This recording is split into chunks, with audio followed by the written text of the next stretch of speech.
Hoy tenemos con nosotros a Jordi Cruz, a quien probablemente recordarán por ser el presentador de Art Attack, entre otras muchas cosas. ¿Qué tal, Jordi? ¿Cómo estás? Espero que me recuerden por eso, no por otras cosas Sí, sí, más y que no te raras. confundan con el otro Jordi Cruz, que seguro que también te pasa mucho. Bueno, si me confunden tampoco pasa nada, ¿eh? Tampoco no es plato de mal gusto que te confundan con un superchef con estrellas Michelin, pero un poquito de mala leche, Sí, sí, pero sí. no deja de ser un gran chef. Pero bueno, ¿qué tal vosotros por ahí? Gente, Muy yo bien, con un poquillo de yo soy frío. de cine, eso. Sí, sí, de cine totalmente. A ver, para empezar, nos interesaba Sí. bastante hablar un poco de... Bueno, sabemos que formaste parte de algunos de los programas más icónicos aquí en España, como pudo ser Megatrix o sobre todo Club Disney. ¿Cómo fue que tú llegaste a participar en este tipo de programas? Pues bueno, claro, es que estamos hablando del año como 97, 98, o Sí, sea, justo después de los dinosaurios. Entonces, antiguamente, claro, no había ni redes sociales, no existía nada de esto y los procesos de casting eran como, digamos, algo más rudimentario. Entonces, cuando tú estabas en otra ciudad, pues lo que hacías era mandar una cinta. Y yo, pues, vino un amigo a Barcelona que había hecho una prueba para Club Disney. Yo tampoco había hecho nada, ninguna prueba, ningún casting ni nada. Le dije, ay, ¿qué tal? ¿Cómo ha ido? No, tienes que mandar una cinta y entonces ven la cinta y si les gusta la cinta, pues ya te citan el casting, no sé. Y con unos colegas de la televisión local, donde yo estaba ahí haciendo, pues, pasando el rato y aprendiendo y eso, pues grabamos una cinta, la mandé y chimpún, y me llamaron, hice la prueba y me contrataron. O sea que estuvo muy guay. Fue todo como, ya te digo, como una cosa como muy normal supongo que en esa época. Suerte porque yo no estaba metido en ese mundo ni tenía representantes. Yo vivía en Barcelona tranquilamente y bueno, tuve este amigo que me pasó la información. sí, de hecho creo que tú estabas como en una televisión, un canal local que tenían Ujú. en aquel entonces, ¿no? Según he escuchado por ahí en otras Claro, entrevistas. sí, sí, porque por suerte ahora aún existen, pero sí que es cierto que la tecnología ha cambiado mogollón y entonces hay otras formas de encontrar al público. Pero antiguamente teníamos la suerte, al menos en Barcelona y en muchos sitios de España, de tener pues televisiones y radios locales que aparte estaban pues apoyadas con dinero público y eso estaba bien. Entonces era un sitio donde, pues mira, por ejemplo, yo mismo pues fui ahí y un día levantaba un cable, el otro día observaba cómo editaban, el otro día presentabas tu primer reportaje. Pues bueno, hacías prácticas, ya que no sé, yo en ese momento no estaba ni estudiando ninguna carrera ni nada, sino me metía ahí y te empapabas, ¿no? Que está muy bien. Pero empezaste muy joven, ¿verdad? En Club Disney y demás. No sé qué edad tendrías. Sí, bueno, 19, yo creo que, o sea, es que soy muy malo para las fechas, entonces yo creo que 19, 20 años, sí, o sea, era ¿Y, jovencito, pero ya pues con mis estudios hechos y con cierta libertad. y cómo recuerdas esa época de tu vida? Bien, la verdad que muy bien. O sea, es que o sea, tener la suerte de caer en un programa como Club Disney en el que, pues, olvídate de las audiencias, que todo esto va a ir bien. Luego estás en una empresa como es Disney o Buenavista en ese momento, que si algo hacen es cuidar las cosas para que no falte ese toque de magia. Y luego estás haciendo el programa infantil por excelencia de la televisión. Y aparte, yo siempre digo que tuvimos la suerte porque la etapa anterior de Club Disney era una etapa como mucho más naif, de colores pastel y de casas de Mickey Mouse, y estaban ahí, y con nosotros decidieron dar un golpe de timón radical y nos fuimos directamente como a un garaje donde yo pirateaba la señal de televisión española, entonces era toda una cosa como muy medio friki, así, muy divertida. Y eso creo que yo o sea, me sentí mucho más a gusto estando en ese lenguaje que a lo mejor si hubiese estado en un hola, ¿qué tal? Tal no sé Sí, qué. Claro, no, más los Leticia niños les Sabater. llamamos, claro, nosotros a los niños, ¿qué pasa, pirata? Tal, no sé qué, claro, pirata, Hostia. un niño, güey, pero que vamos al tema, ¿no? Sí, Y sí. el molómetro, cosas así, estaba muy guay. Por eso tuve mucha suerte y yo creo que como todo en esta vida, o al menos en mi profesión, te tienes que quedar en cómo lo hiciste y no en lo que hiciste. Y guardo muy buenas amistades, muy buenos recuerdos y fue una época de trabajar mucho, mucho, mucho, pero es que era muy chulo. Qué bueno. Y ya sí, ahora sí, entrando en Art Attack, ¿cómo Uh-huh. llegas tú Vale. a ese programa que tanta fama yo creo que te ha dado? Pues llego por pasar por un pasillo. O sea, se estaban haciendo las pruebas para Art Attack. O sea, Disney Channel decide abrir en toda Europa y decidió que un formato fuera el mismo en toda Europa, con distintos presentadores, pero fuera el mismo, y ese fue Art Attack. Y entonces pues vinieron los productores a hacer pruebas aquí a España a distintos presentadores, y yo pasaba justo por el pasillo y Arrel Torrul, que era el director en esos momentos de Buenavista Producciones, dijo, oye, ven aquí, hace la prueba. Y nada, me cogí la hoja, la leí, empecé yo y antes de salir por la puerta, espérate, se les abrieron los ojos a los productores ingleses de, ¡oh, pero qué es esto! ¿Qué ocurre, no? Y ahí ya fue nada, pues vamos a cuadrar los horarios, porque claro, estaba haciendo Club Disney, me iba a Inglaterra, grababa Attack, volvía, una cosa así durante 6 años. Y, pues yo debo reconocer que soy uno de los grandes artistas frustrados gracias a Art Attack. Al Cabezón le salían mejor las cosas que a mí, te lo digo ya. Pero eso, mira, yo lo digo, no es frustración, no tenéis que interpretarlo como frustración. De hecho, que interpretarlo como vuestros límites. Siempre mi pareja, cada vez que se lo cuento, se ríe, pero yo de pequeño, con 7 años, me ponía delante de la tele a mirarte con un folio, un pincel y agua. Simplemente no iba a poder hacer nada con eso. A ver, pero con la esperanza de que algún día hubiera algo que pudiera hacer con un pincel, agua y un folio en blanco, pero te digo, a ver si había una manualidad, ¿no? Al Cabezón le salía todo mejor que a mí. Pero y bueno, aquí hay una cosa que es una pregunta que yo creo que ya es muy recurrente. Tú sabes lo que te voy a preguntar, seguro. Me vas a preguntar por las manos. Las manos eran las mías, no eran las mías. ¿Por qué había unas manos de un señor mayor cuando a mí eso me dejaba súper rayado?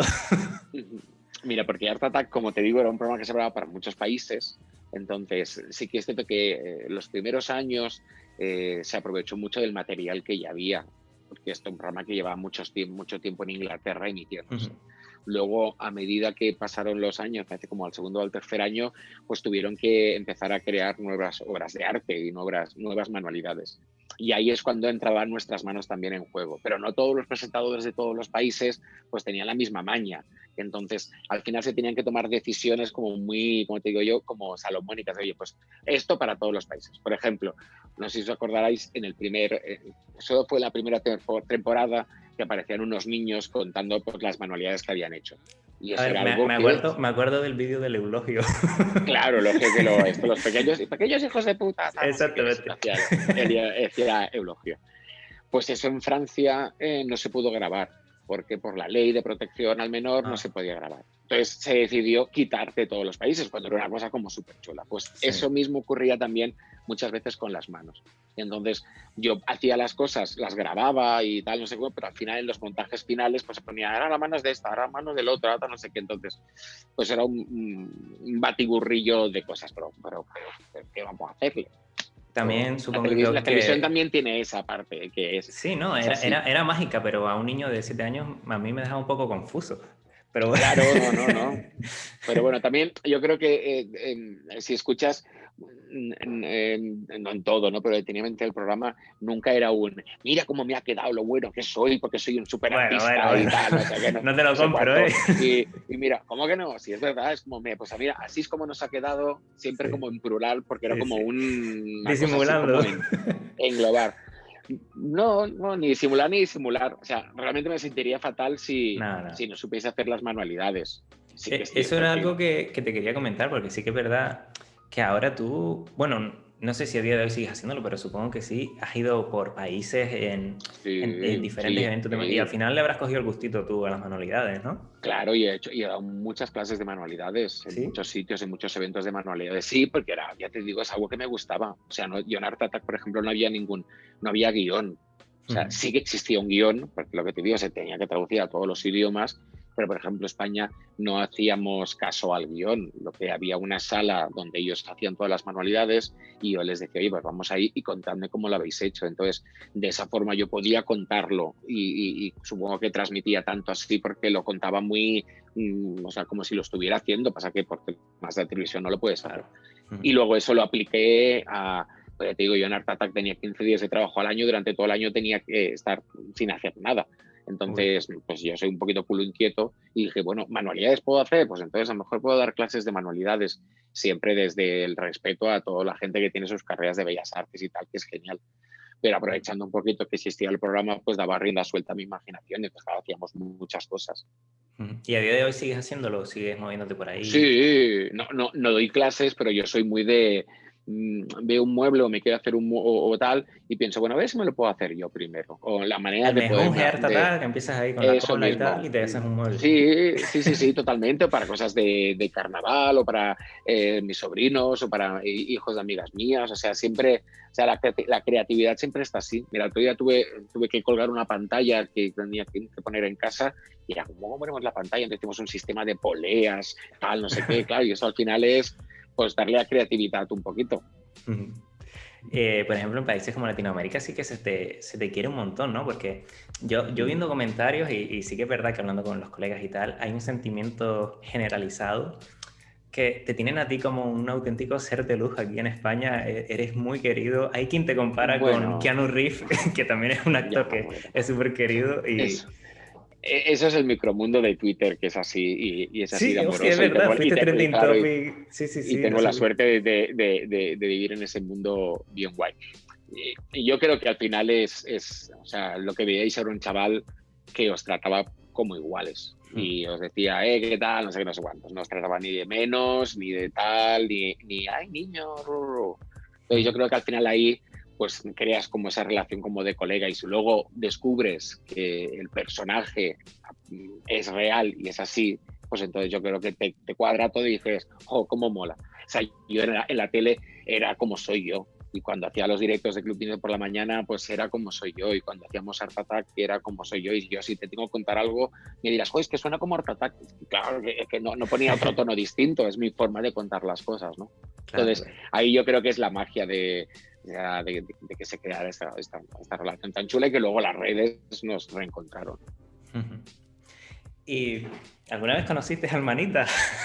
Sí, claro, todos los Sí, años. Claro, pero cara a todos cara los y años, tal, sí. claro. A ver, pero ¿qué pensáis? ¿Que uno Coño, iba yo qué sé, ahí y como me vienen ponían ahí cosas detrás de la grabadas, mesa pensé que nunca y me coincidieron. lanzaban ahí? No, claro, este era un programa que Te tenía su lanzaban estructura y no sé ropa qué. y... No, y el Manitas venía todos los años porque nos hacíamos unas fotos de promoción para todos los temas de las revistas de televisión y esas cosas. Y luego pues teníamos una charla. Piensa que cada país era un poquito como Eurovisión. Cada país cuando iba pues había un equipo que se encargaba de ese país y entonces ya habían pues ciertas cosas como protocolarias de la productora y entonces cuando llegabas pues el primer día te ibas a cenar pues con los jefazos de la productora para darte la bienvenida y que hacer, bla, bla, bla, bla. Y eso con España, por suerte, con los años se fue más transformando en un, jo, qué ganas tengo de veros y de contarnos cosas de la vida, que en algo protocolario. Entonces, pues con el Manitas pasaba lo mismo. O sea, nos veíamos, los primeros años era como más una cosa de trabajar y luego ya venía y, De pues, fiestas con el Manitas piensa, ahí. bueno, de fiesta no, pero mira, por ejemplo, pasaba muchas veces que también tenían que venir los directivos de Disney para ver qué tal iba la grabación. Entonces siempre intentaban cuadrar la agenda de los directivos para que viniesen cuando España estaba grabando, porque les parecía un ambiente súper divertido y les gustaba mucho cómo quedaba y era todo como genial. Y entonces ahí también venía el Manita, entonces era como una cosa, no sé, Qué chulo. familiar. Sí, sí, me imagino. Bueno, yo la verdad que ya sé que mientras iba creciendo pues ya me desligaba un poco del programa, pero sí que luego había una palmera en vez del cabezón. Yo creo que ya las cosas habían cambiado. Claro, ¿sabes qué pasa? Para mí la esencia, y no creo que esté mal en contarlo, o sea, Art Attack era un programa que se hacía en Inglaterra, en un pueblecito llamado Maidstone, con el equipo original del programa que llevaba haciendo el programa desde el año, creo que sé, 85, hace un mogollón de años. Y al final el programa, pues, cogieron el concepto y se lo llevaron a Argentina con otro equipo, con otra productora, con otro equipo creativo, y ahí yo creo que había una esencia, como en todas las cosas, ¿no? Que se perdió en ese viaje. Una Pues penita. bueno, una pena la verdad, pero yo Pero, confío ojo, en porque ¿sabes qué que... pasa? Tú y Sí. yo, porque somos unos carrozas ya. Pero dentro de 20 años, los chavales que ya tienen 5, 4, 6 años y están viendo a Guille en Art Attack con la palmera, dirán dentro de 20 años, oh, Vicente Banco con la palmera y y ese busto, cabezón No, ese. es que fíjate que yo tengo una hermana pequeña y cada vez que aparecía el cabezón lo que quitaba porque le daba Ah, miedo. miedo. Sí, sí, sí. Mira que Disney es muy ahí como para todas las cosas, ¿eh? Encontrarle ahí que esté todo bien justificado y no vieron ese, Sí, sí, a ver, un ese poquillo de efecto mal porque rollo. No, me lo han dicho muchas veces. Yo, mal rollo, cabeza, un pobrecito. Sí, pero bueno, era divertido, la verdad. Mm. Pues bueno, dejando ya un poquito de lado Art Attack, que si me pongo a hablar aquí no acabo nunca, también acabaste formando parte de la segunda película de Pixar, que fue Bichos, una aventura en miniatura, dándole voz a Flick. Se han hecho muchos desastres cuando intentan meter a personas que no son actores de doblaje profesionales, como el conocido caso que ya conocerás de Escuela de Rock con Dani Martín. Pero en este caso, sinceramente, yo hasta años más tarde, bueno, era un niño, no caí en la cuenta de que habías sido tú quien puso voz a Flick. Y joder, la verdad que bastante bien y no lo sé, ¿cómo llegaste tú ahí? Pues cuando yo doblé Bichos, no lo doblé como te decía, con el encargo de, el presentador de Club Disney va a doblar Bichos. Para nada. O sea, aparte, si el equipo de Disney se dio cuenta de que yo era el que doblaba a Flick en el mismo estreno, que yo estaba haciendo un reportaje en la alfombra roja y alguien le dijo a otro, oye, Jordi es el que le ha puesto la voz a Flick, y toda la de prensa fue como, hostia, oye Jordi, te tienes que venir al estreno, te tienes que sentar aquí, y yo, perdona, porque antiguamente no era así el doblaje, o sea, lo que buscaba realmente, o al menos en Disney, lo que buscaban desde Burbank, si no me equivoco es donde iba el doblaje original, era una voz que fuera igual a la americana. O sea, que tuviera el mismo tono de voz. Hay vídeos que tú puedes encontrar por internet que ves La Bella y la Bestia en distintos idiomas y todos tienen el mismo tono de voz, porque buscaban la misma voz, no vamos a jugar, sino la misma voz. Y no encontraban la misma voz en España hasta que Edu, el director de Bichos del doblaje, me vio en Club Disney un día y dijo, hostia, pues a lo mejor este chico tiene la voz parecida. O sea, que yo acabé en Bichos porque tenía la voz parecida al actor original. Y luego, pues bueno, la doblamos y fue una experiencia súper divertida y por suerte tengo la suerte que a la gente le ha gustado. A mí no me gusta, por ejemplo. O sea, yo veo la película y es como, y el día del estreno era como de, yo pensaba, esto es un desastre. Me iba ahí en el asiento, en el cine, pensando, qué desastre, qué desastre. Iba viendo el futuro pensando, me va a pasar como a Dani Martín, pobrecito. Pero no, a la gente le gustó. Joder, menos mal que no es el caso. Bueno, yo pero te pobre digo... Dani, pobre Dani, porque imagínate, No, al sí, final se ha disculpado. estás en manos de la gente, y aparte que estás en manos de la gente que te está diciendo, oye, pues está de puta madre, está bien. Y yo también tenía el miedo de eso, pero mira, al final hay alguien que dice, mira, no está bien. Y, o sea, las ganas estaban ahí. Lo que importa es eso, pero también no te quedaste solo ahí, creo que también trabajaste en Harry Potter, nada más y nada menos. Sí. Sí, tuve la suerte del regalo de ofrecerme a uno de los gemelos Weasley. Yo no tenía ni papa de Harry Potter, ni tampoco leía los libros, ni sabía que esto iba a ser 5 películas y la última dividida en 2, no tenía ni puñetera idea. Entonces Guti, que era el mismo director de Bichos, me dijo, oye, hay esta historia, creo que quedaría bien tu voz, y nada. Y yo siempre digo muchas veces me gastaba más el dinero en lo que es el billete de Palma de Mallorca a Madrid que lo que ganaba en el mismo doblaje, pero pensaba, pues mola estar, ¿no? En una saga como Harry Potter. Pues a ver qué sale de todo esto. Y mira, y luego ha salido algo muy guay, que es estar en contacto con esa comunidad y bueno, y ser uno de los personajes, ¿no?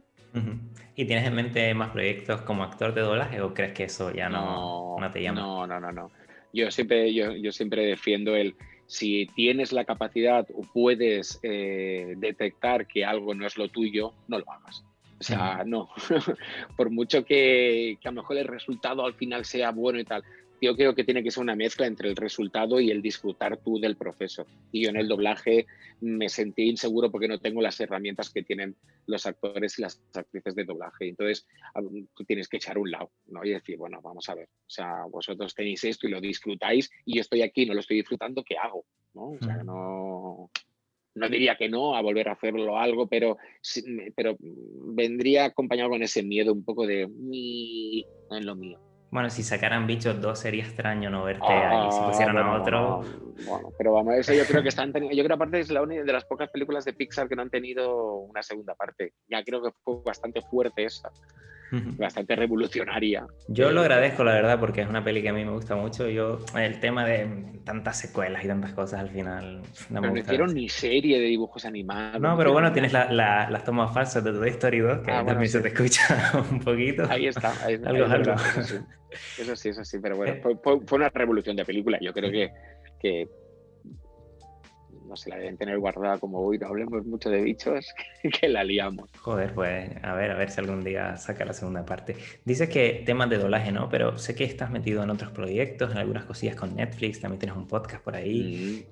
¿Puedes hablarnos un poquito de esto para que la gente que nos escucha, nos vea, pues te siga? Pues nada, actualmente tengo la suerte de hacer un podcast con Samantha Hudson para Netflix. Es una cosa que nos ofrecieron, nos reunieron en una fantástica videollamada, pues para ver si es algo que nos gustaría pensar y hacer y elaborar, porque esto no es que te venga Netflix y diga, mira, este es el guión y esto es lo que tienes que hablar, venga, habla. No, fue como de, oye, ¿os gusta esto? ¿Os veis?